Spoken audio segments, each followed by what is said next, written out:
Okay, so how to plan and host the virtual 504 meeting. This is us doing our best to share our knowledge and experience with you. When it comes down to it, always consult with your site colleagues and your district level colleagues for their policies and best practices. But we hope that this is helpful to you as well. We won't be spending a lot of time on the legal definition of what is a 504 and who qualifies for a 504. And we think that information is out there. So yeah, this is best practices. Okay, so where do you start? You're going to probably at the beginning of the year, maybe sometime over the summer, you're going to get a list of students handed to you that are on a 504. This may be rolling up to you from another school. Like for me as a freshman counselor, I received the incoming from middle school, or it may be the students that are already in your building and you're receiving new ones. But basically, you're probably going to be handed a list of students. I feel like keeping my own spreadsheet is helpful to me. There is reports that you can run in EdPlan, but I like to have an at a glance name, grade, teacher, what is the due date and what's the date I've scheduled. And that just helps me stay on track throughout the school year and making sure I don't miss a meeting. When I do get new records in, I have a different spreadsheet where I keep track of what date did I receive the records and where we're at on getting a pending 504. Absolutely, and I do the same. I use like Google Sheets, and one of those columns would include if this student is due for an evaluation or whether they're not, because there's an additional step for that.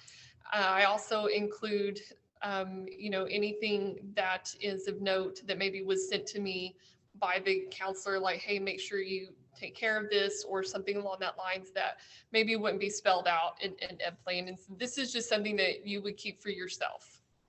I do try to schedule all of my meetings at the beginning of the year. Partially, we have a big school and we can only hold so many meetings a day. And if I don't get my meetings on the calendar, the blocks start filling up. But it also helps me kind of pace and spread out. We have close to 50 504s at my elementary school. So in order to keep me from doing 8 in 1 week, I try to look at my calendar and see where I can spread them out a little bit to make my life a little more friendly. Yes, and I do the same. And this is where nobody likes to work off contract, but for myself and my experience, this is one time when it will pay off in the long run in terms of your school year, especially secondary ed. If you are at all involved in things like pre-enrollment or testing, and where you're going to be pulled out of your office for extended periods of time, this can help you maybe move around those dates so that you have them in advance. So I've found that to be useful too. So a little bit of off-contract time saves a lot of potential heartache towards the middle of the school year. Exactly. I'm doing a lot of 504s this month because next month we're going to be doing elementary state testing. And even if I'm not actively giving the tests, it's just a busy time around here, and I don't want to add 504s to that. Yeah, and if it's possible to like move the 504 up in advance of the testing, then that's just makes everybody's life easier. So what do you need to do to get ready for the meeting? And some of this stuff may be things that are just best practices that we already do. But in the grand scheme of getting everything ready, sometimes things can fall between the cracks. Again, we humbly remind you that this is coming out of our own experiences. And so we're not trying to insult anybody's intelligence. But definitely call the meeting, way ahead of time. Call the parent, schedule that date and time. When I get my 504 spreadsheet, I start making those calls as soon as possible, so that those parents have, especially if they have multiple students in the school and they've got, other meetings to schedule, they usually are pretty appreciative, even if it's, quite a few months in advance. And I'll point out there, falling under mistakes we've made, invite both the mother and father if they are not together. And even if they live in the same household, I try to include both emails on all communication.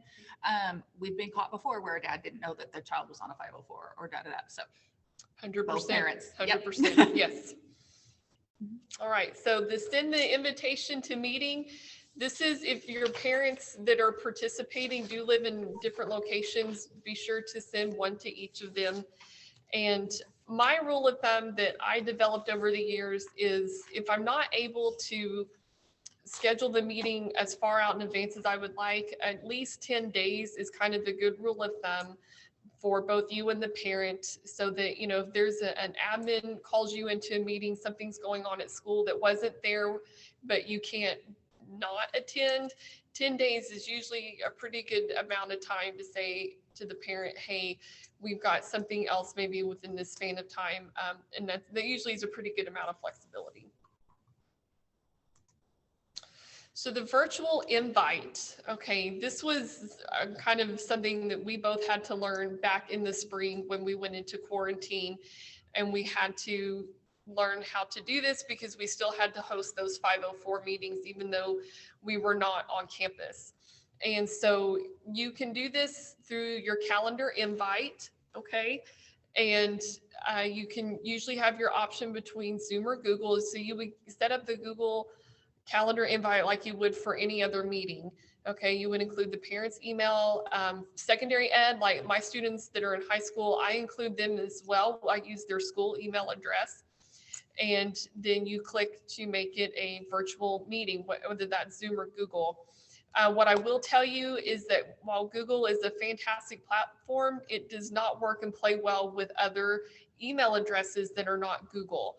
So like if I was using my student's email address, that's all Google based and that's all well and good, but that parent email address may not be. And so rule of thumb there, if it's not a Google address, go with Zoom, or the start of your meeting's not going to look all that great. And we've had better luck recently with Google Meets and absolutely outside emails. So yes, and that Google Meets also gives a call in by phone option. And yes, some parents, that technology is not their friend. They choose that, and so we can't see their face, but they can hear all of our voices and we can hear them, and that's good enough for us. Absolutely. Okay, so when you're getting things ready, you got to start with gathering your information. And this can be really hard in secondary. Like my students as a freshman, every year my students are brand new to me. And so gathering information is a really big deal to make sure that the accommodations are either continued to be done in a way that's, you know, useful to the student, or if I'm writing a brand new one, that they match what the student needs. One of the things that we've talked about a lot is doing your work up front. So this is where I would put in a lot of effort in this early stage of your 504. Even if, like in my case, I get to do the same kids year after year after year, but I'm going to go talk to their teachers. I'm going to talk to any other people who are involved. I'm going to check their grades. I'm going to check their recent screenings, evaluations. So I want to make sure that I've got a really good feel for that kid before I write that.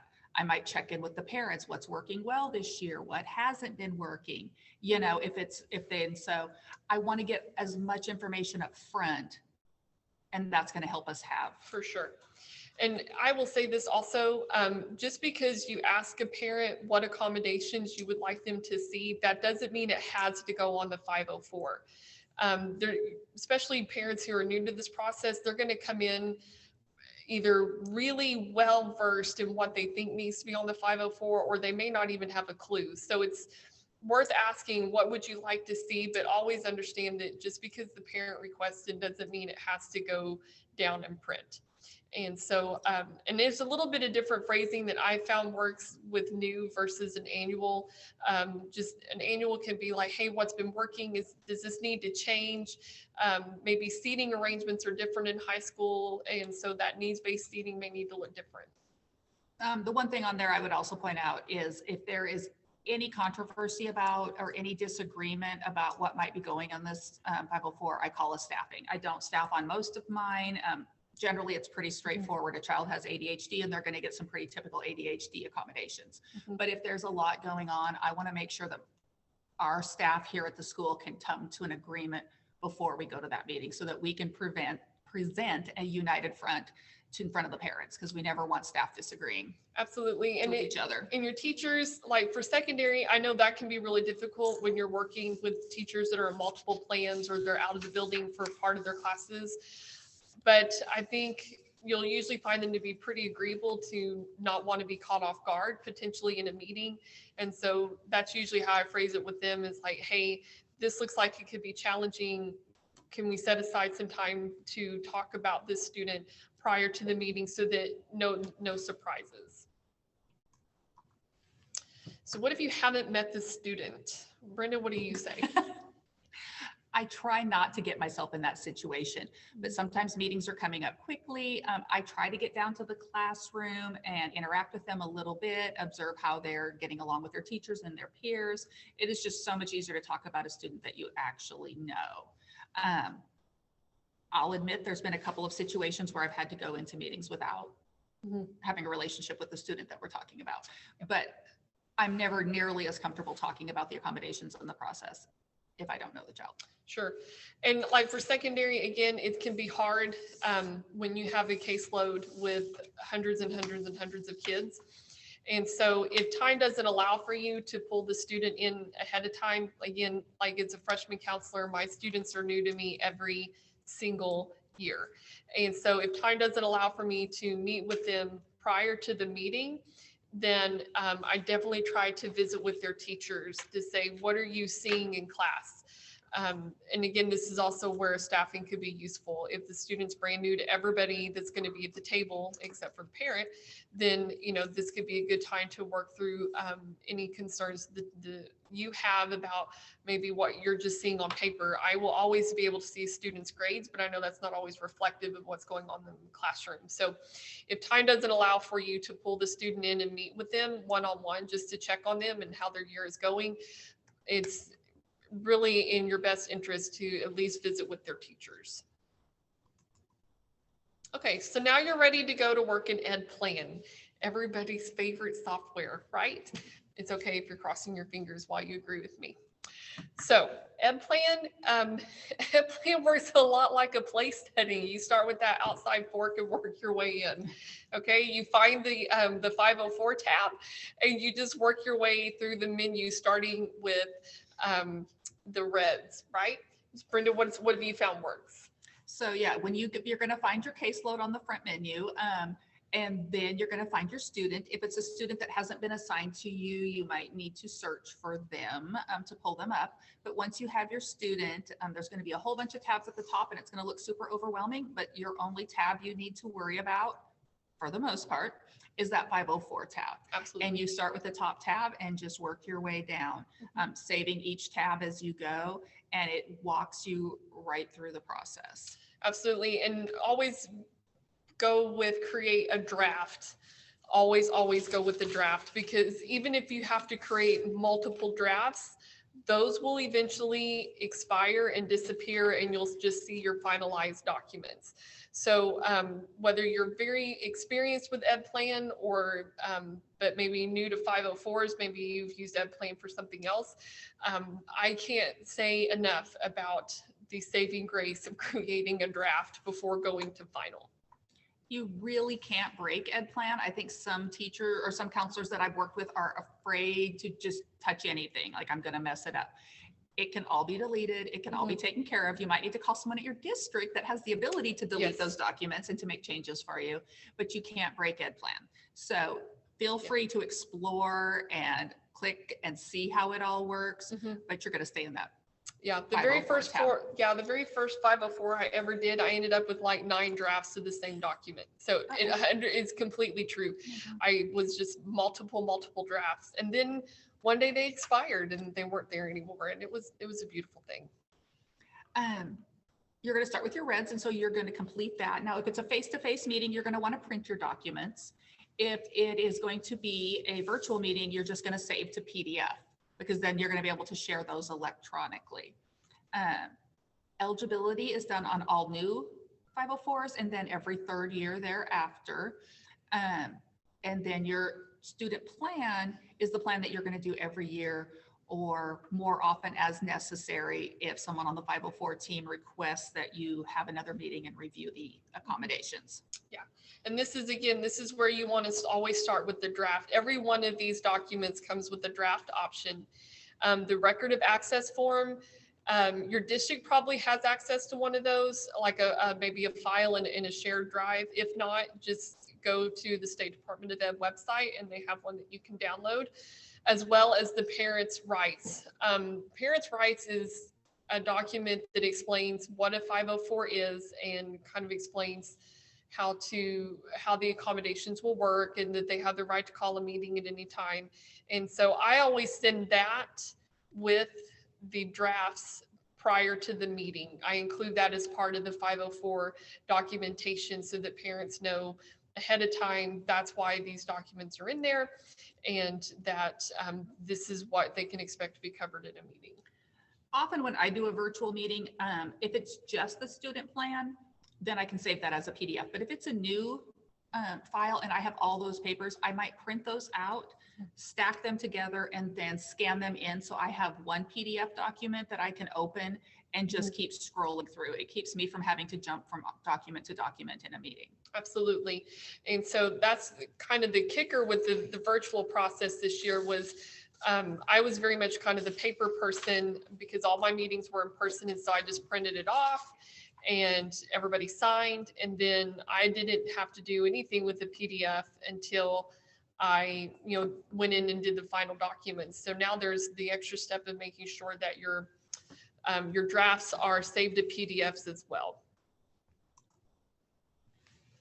Okay, so where did the accommodations come from? Okay, so you're going to get an evaluation. This could be from various forms of physicians, not necessarily a medical doctor. It could be a counselor, an APRN, or maybe a clinical psychologist. And it's going to come with the recommendations page.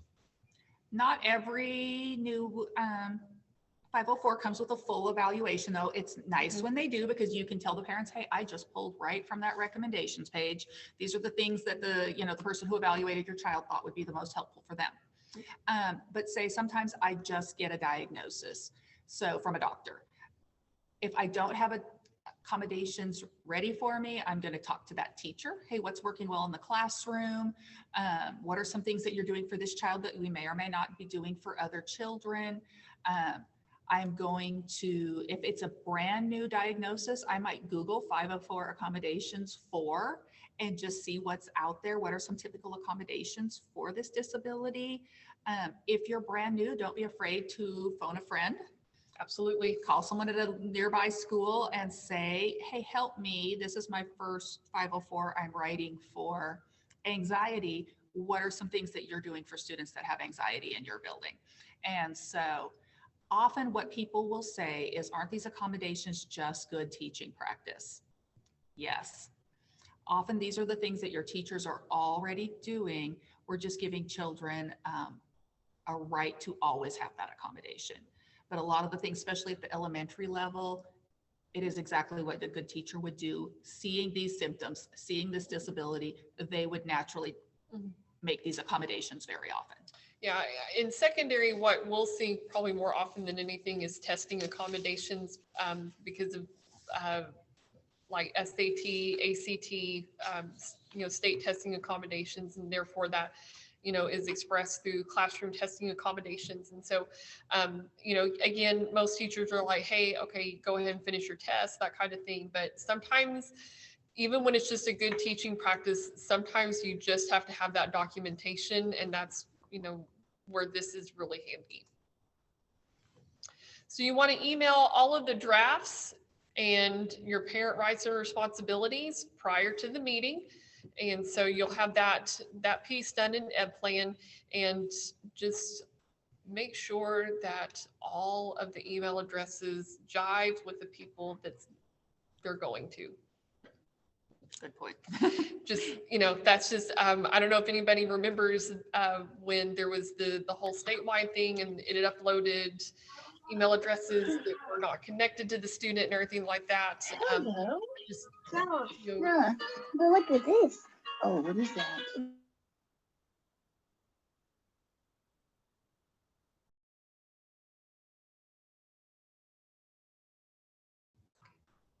Are we on again? Okay, here we go. Had to put You're some on. more. Okay, had to put some more quarters in the machine. Okay, so but just kind of proof positive that the email thing can happen to anybody, and so and usually it's it's definitely workable, but just kind of save yourself that extra step. I've been using this as my reminder to parents. Usually I kind of function like a dentist office. I give you that reminder the day before, because it just makes my life smoother. If I remember to give you a phone call, I don't want to be sitting there thinking I'm having a meeting and having nobody show up. So, but also when I send the drafts, I say, this is your reminder that we have a meeting next Tuesday. I say that like I'm that far ahead on my drafts. I'm never that far ahead on my No, drafts. not really. No. This is my reminder that we have a meeting tomorrow, and here's your drafts to review prior to the meeting. And then I'll go ahead and put that link in there again for them to sign on. So yeah, and this link that's on the screen, and it's, if you choose to download the PowerPoint, this is just kind of a generic 504 parent guide. It's not necessarily one that your district may want you to use for parent rights and responsibilities, but just kind of a place to start to see what it would look like. okay, I figure if it comes from the State Department, I'm always good to go. I've got the backing of the State Department when I use a document like that. Golden. So if I take it off their website, I feel like I've got them behind me. So 100%. All right, so hosting the virtual meeting. This was something that I had a really hard time with because I tend to be kind of a, let's get down to business and let's make sure that everybody's on the same page. And so having to learn to do this through a screen was a bit of a learning curve for me. And so my poor husband has sat through more practice meetings than anybody on the planet should ever have to sit through. But it really ended up going pretty well once those virtual meetings started, because we were able to figure out how to share the screen and how to mute and unmute and just kind of all the little buttons, how to work a chat and all that other stuff. And that made a big difference for me in terms of my confidence level, that I could kind of relax and host the meeting as I would if they were face to face, because I wasn't going to, kick them out of the meeting or, my computer blow up or something. yeah, I hate to be struggling with my buttons in front of Yes. everybody. So we did lots of practice too. We just, I'd send an invite to my coworker down the hall for a meeting, and they'd accept, and we just practice getting on. And so to get our comfort level up, I think that's a great. Yeah. I try to get there enough that you can have a little small talk at the beginning. I picture it just like if we were in a conference room, people are kind of trickling in and we're all just making a little bit of small talk, and then it's Sure. time to get the meeting going. So Yeah. I think it just makes people comfortable when you have a little time just to chat at the beginning. Especially if this is the first time you're interacting with the parent and the first time that you're going to see them is virtually, because they maybe haven't been able to come into the building. And I, could definitely see foresee in that in the future being a more common way to do things, because it's accessible during the day instead of having to take off work and make a trip to the school and stuff. So I, really think that having small talk at the beginning is a way to kind of orient everybody to this, especially if this is going to become the common way to do your meetings. I want to start every meeting by telling the parents how wonderful their child is. And every single child has strengths, and single child has amazing things about them. So I want to make sure that we get off on the right foot.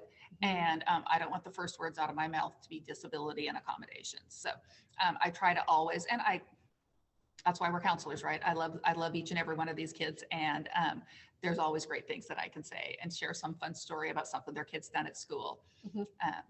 Yeah, like my student attends Brenda's school, and she had to call me up the other day, and the first thing out of her mouth is like, "Man, your kid's got great dance moves." And so I'm scared that you're calling me, but thank you.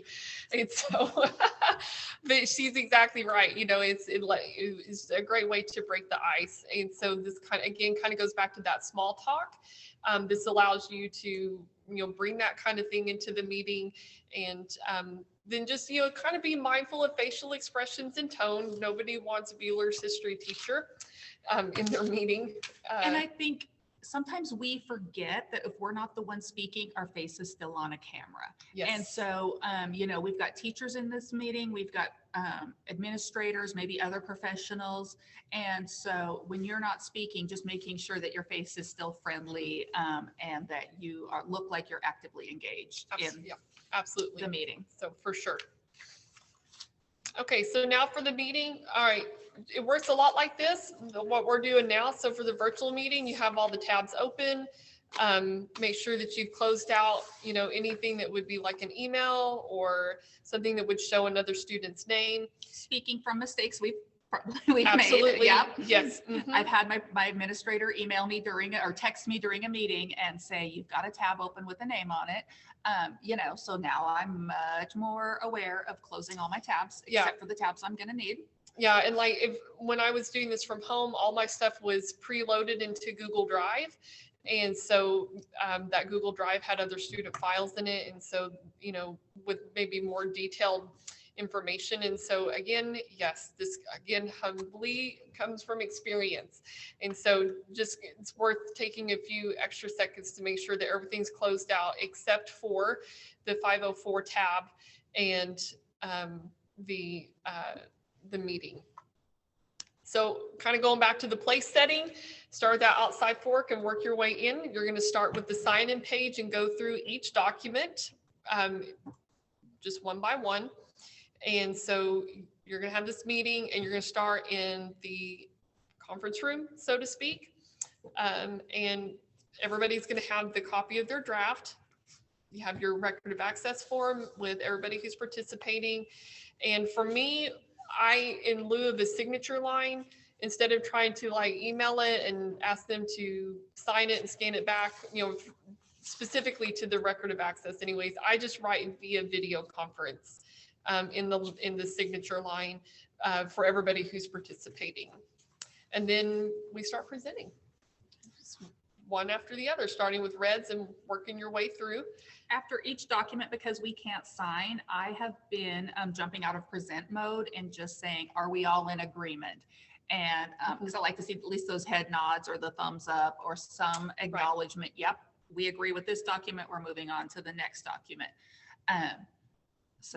Yeah, and I write at the top of my documents via video conference, something along that lines. I have a final stamp and I hit the stamp on there and that it's via video conference and that everyone was in agreement.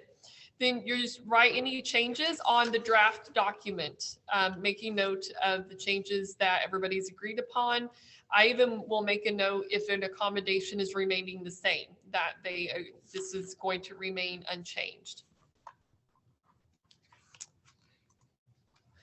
So once you've made it your way through all of the documents and everyone has either via video chat agreed to it or actually signed on the line, make sure that you have your final at the top and then just kind of lather, rinse, repeat through the end of all of the documents.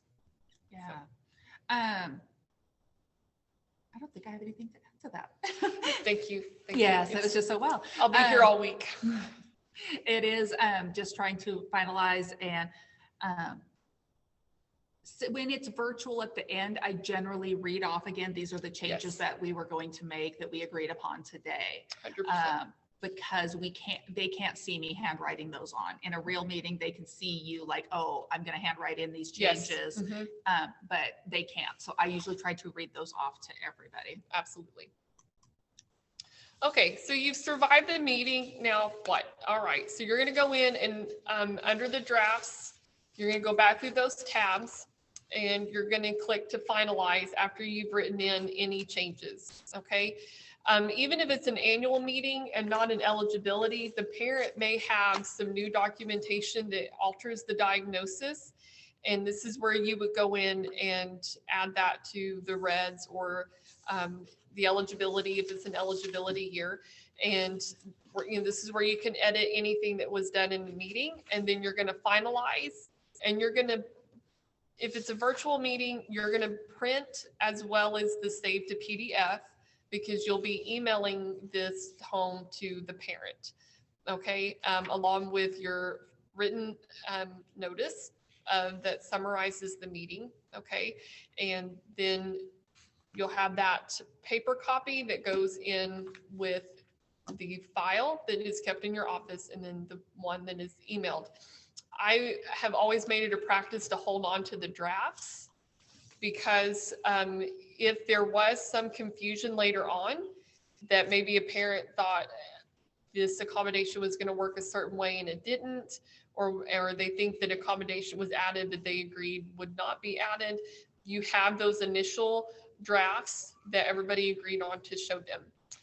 And so that's, just kind of one thing that I've learned is those drafts can actually be really useful historical documents, whether you're going to hold on to that student or you're sending it on. It's a way for the next person also to go back and see what's going on with that student. What do you got, Brenda? The only thing I would say on here is that a lot of new counselors make the mistake of trying to write their written notice before the meeting. Oh, no, No. It is a summary of the meeting. And so I've seen counselors come in and go, here's a summary of what we did in this meeting. You weren't 100% sure what you were going to do in that meeting until the meeting's over. And so if a parent asked for more, make sure you put that in there. The parent wanted this, but the team did not feel that was a necessary accommodation. Or we wanted this, but the parent said, no, they didn't want their child to have that accommodation. So make sure that you're having all of that discussion belongs in the written notice, because that is your proof of what went on in the meeting also. It is, and it supports what's in the drafts also. So, and that's also where your drafts are very useful, is when you go back and write the written notice, which may not be immediately after the meeting. Those drafts serve as a good reminder of what needs to go in that notice. I think we may have covered some of this. Yeah. We're going to send it all to the parent. Yeah, don't send it home with the student. Don't print it out and send it home with the student to be signed and ask them to bring it back, or finalize it and send it home with the student. Okay. Just send it through email. Okay. There comes kind of a question of a student's privacy. If they were to lose that document, you're thinking it's made at home, the parent thinks that you haven't sent it, and then maybe somebody in the school got their hands on it because it fell out of the student's bag. The email, using the email version of this, is a time and date stamped documentation of this being given to the parent, as well as it protects the students, information, and that it stays between you and the parent and the student and the teachers. So when I email that out to everyone who's in the meeting, I say in the email, like, thanks for attending the virtual meeting today to discuss student name. Please, since we could not gather signatures at the meeting, please reply to this email with, and I usually give them I say, you can type your own statement, or you may use this statement. And I give them an I so-and-so agree with. And then as each person replies, that's my signature. And that's the best we can do for our virtual meetings now. So I wait till every person has replied to that email, and then I print that, put a copy in the file, and then I also save to PDF and upload a copy of that email chain, because those are our signatures. That's the best we have when we're doing virtual meetings. Absolutely. Yeah. So electronic signatures, again, it goes back to that. It's a time and date stamped document. It can be uploaded to EdPlan, where sending it home with the student may not have an ideal set of results. That scan in evaluations and medical records, I know they push that really hard in Edmond. The saying is, if the paper file blew away in a tornado, would we have everything saved in EdPlan? Pretty much. So if it came in, if it's an outside evaluation, just make sure that we're uploading those documents as well. Absolutely. So finalizing, creating the confidential file, or adding to an existing file, that's where you want to make sure that you print off the finalized version of your drafts. You'll distribute the accommodation pages to all the teachers involved. I email mine now instead of putting it in their boxes, and I include a read receipt. That is something that, whether you're using Microsoft Outlook or Google, that is an option with either one of those mail platforms, and you'll get a kickback when the teacher has received and read that, or not received, but read that email. If you're in Microsoft Outlook, they have both a read receipt as well as a received. So you can see when they got it, as well as when they chose to open it, or if it was never read. And that's also where a read receipt is useful, is to make sure that everybody's read what they're supposed to read. And I give paper copies to my, the teacher has their own folder with just their child's accommodation in it, the child that's in their homeroom. But then I make sure that all of our specials teachers, PE, music, media, gifted and talented, that they all get a copy as well. There's like 50 kids in our school on 504s, so they keep binders separated by grade level. And in my mind, I like to believe that as I give them the new accommodation page for a student who's on a 504, that they lovingly place that in the binder with all of the others. In reality, what I usually get back is a pile of papers shoved in a binder at the end of the year. And then I make it pretty and give it back to them at the beginning of the year, the next year. But I did my due diligence. I made sure that they had a copy of those 504s. Yeah, and like secondary, I always print out the read receipts and put that in the file as well, as it kind of serves as the teacher's electronic signature that they received it. And so I keep an email file for each student, and any thing that I have email wise, whether the teacher has emailed me about a concern or the parent has contacted me.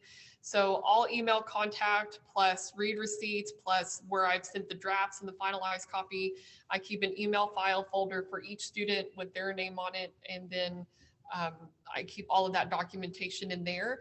And then as they move up to the high school, or I should say upperclassmen counselors, I have all of those emails in one file that I can share with that person with their counselor for next year, and it's all in one spot. And I dream of being that organized with my emails. I have one giant folder called 504s, and it has about 600 things in it, but I'll work on being as organized as Tara there.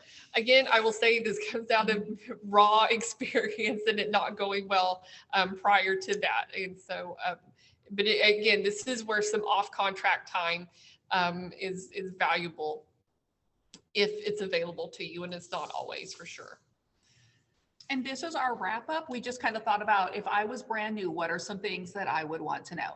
When I'm walking into a meeting, and when I did walk into a meeting brand new, or when I'm helping a new counselor get started, just be open with the families. Hey, I'm new to this process. I'm still learning. And they're going to be real gentle with you. Mm-hmm. You can totally bring a friend, at least in our district, and it's super easy to bring a friend with a virtual meeting. And I would just say, hi, I'm brand new to 504s. I've only done a couple, and I invited Tara to sit in today.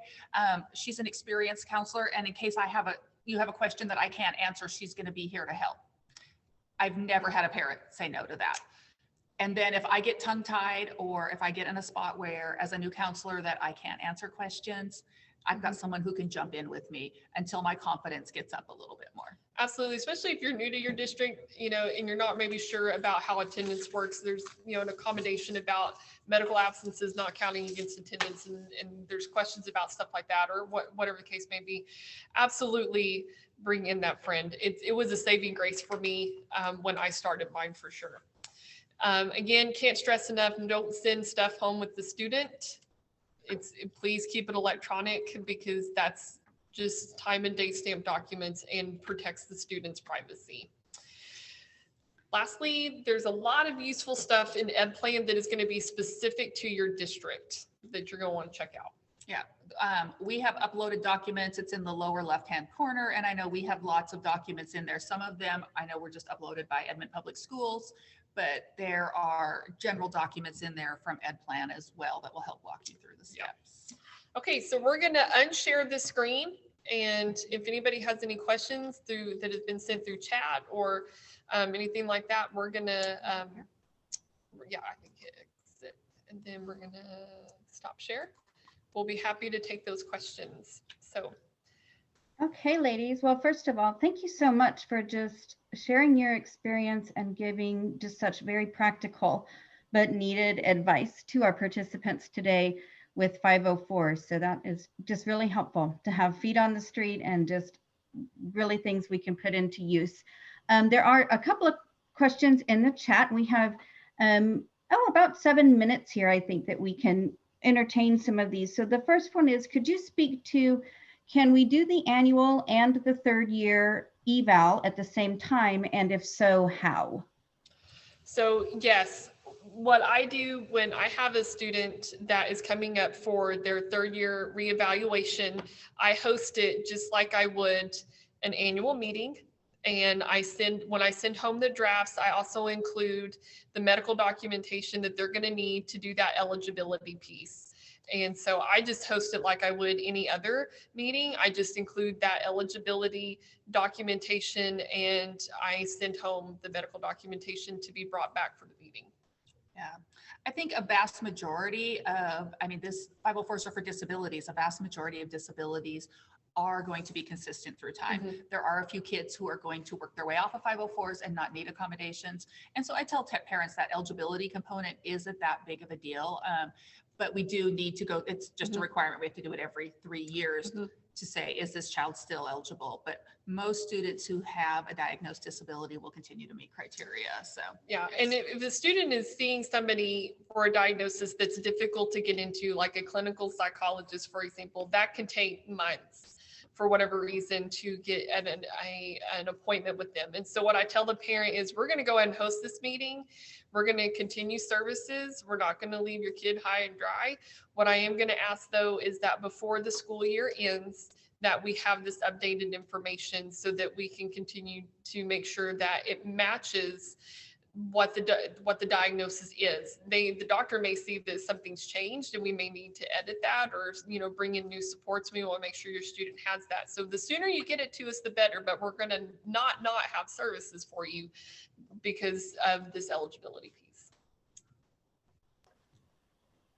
Okay, and then the next one, I think this maybe has to do with some languaging suggestions. And the question is, does anyone have another word besides disability that can be used? I seem to be writing a lot of 504s for counseling, but I don't like saying the word disability. So thoughts about that? I often will say to parents, because that eligibility page has some really strong language on it. What is the disability? Does it impact the life function? I often just look at parents and say, I know these are big words and they seem harsh. I didn't write this document. This is the way the document is. And this is the language that's on this document for every disability. And so I've also used a lot of times the word the student's diagnosis. Instead of the student's disability, because a lot of times we're dealing with a medical condition, even if it's presenting itself in an academic way. The way it's impacted is I will talk about the student's diagnosis. The diagnosis is impactful or is impacting your student in this manner, that kind of thing. And so, yeah, disability gets pretty old really I'd quick. say, yeah, the only time I use the word is when it's actually in the document. And I'm going through the document, and disability is the word they're using. And I often turn to the parent and apologize for that word because it seems like a lot. Pretty much, yeah. So usually I err on the side of diagnosis instead of disability. And that's just me. Okay, great. Couple more. One is, why would you send home the final documents when EdPlan automatically sends parents all finalized documents? So that's a really good question. There can always be issues with the email. Something may not be updated in EdPlan. So Edmond Public Schools doesn't use that feature. That too. Our district doesn't use it. We chose not to because of some mistakes with email addresses and such. So we have to send our own finalized documents. So yes, if your district is using that feature in EdPlan, then you do not need to send home the finalized. They will automatically get a copy. When the State Department opened that up in EdPlan, there were some email addresses through no fault of any human being, just the way the software was oriented. It pulled in email addresses for students that were not necessary, like non-primary household email addresses. And so our district opted not to do that. So we send finalized for that reason. I don't know. It's pretty cool if your district does that, and I hope it works for you guys. Myself, I would probably send it anyways because I want to be able to print something out from my own email account to say that, yes, I had this connection with the parent. But that's, that's just kind of, that's the way I do it. Okay, and one more question. How do you address suspected disabilities without medical documentation?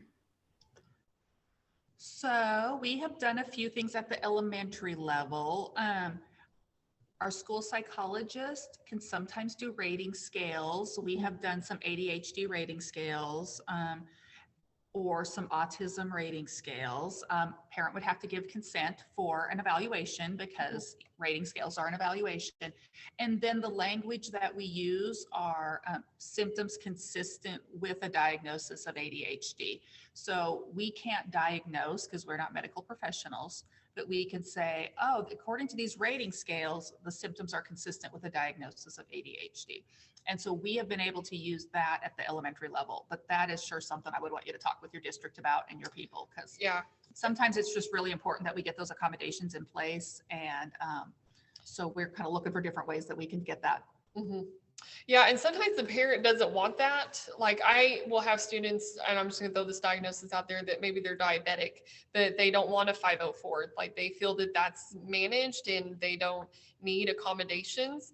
And so, but because that suspected impairment exists, I will have a conversation with them about signing a refusal of accommodations, and that they did not want 504 accommodations. But it also lets the teachers be aware that there is a medical condition to be concerned about. So there's that option as well. That's a great point that I don't think we mentioned earlier. If a family brings you, sometimes at elementary level, I have this where they'll go outside and they'll get a full evaluation done, and they'll bring it in and they'll like, I want you to know this about my child, but I don't want you to do anything about it. Which was always a little strange to me, but sometimes they are just afraid of a 504 or an IEP or having those records. And so always document that in. You do an eligibility and you say that the child is eligible, but parents do not want services at this time. Mm-hmm. And that covers you for if the parents change their mind later and said, well, I gave the school that evaluation and they just didn't do a darn thing about it. We have that agreement in there that, yes, we got this evaluation. Thank you so much for this information. Parents choose not to have accommodations. Pretty much, when in doubt, find something for them to sign. Like that's just about the long and short of it. Okay, and on that great piece of advice, I think we're right at our time. So first of all, I want us all to give virtual claps to Tara and Brenda for that fantastic information today, and for being so gracious and answering a few questions at the end. So thank you guys, great job. For everyone else, please remember to complete the session feedback form on the Whova app or the website in your agenda, and then you'll receive that conference survey on March 11th. So thank you all for such a great day, and we sure hope to see you tomorrow. Goodbye, everyone. Thank you, Erica. Thank you. Thank you, guys.